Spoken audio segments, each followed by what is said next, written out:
এদের বাবা মাকে তুমি মাফ করে দাও মালিক রে।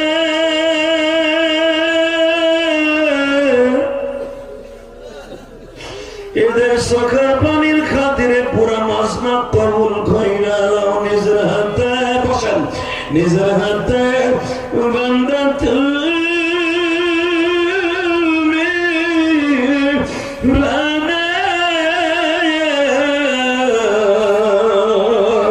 কেমনে দিবা জাহান্নামে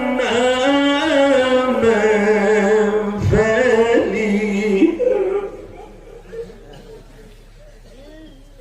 আল্লাহ দেখো কেমনে কান্দে। আল্লাহ যাদের বাবাই মাঠে আছে তারা নাই মাপ চাইল, যাদের বাবা কবরে তারা কার কাছে মাপ চাবে?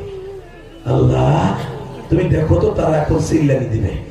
আল্লাহ যাদের বাবাই মাঠে নাই তারা তো এখন চিৎকার মেরে তোমার ডাক দেবে বাবার কবরটা জান্নাতের টুকরা বানাবার জন্য। এই আসামের মুসলমান এবার একটা ডাক দিবা, জীবনের শেষ ডাক। এই ডিসেম্বরের 4 তারিখ এবার একটা ডাক দিবা। এবার একটা ডাক হবে কলিজাসের ডাক। এই আসাম রাজ্যে গলা ফাটাই আমার আল্লাহকে বাবা মায়ের পক্ষে দেওয়া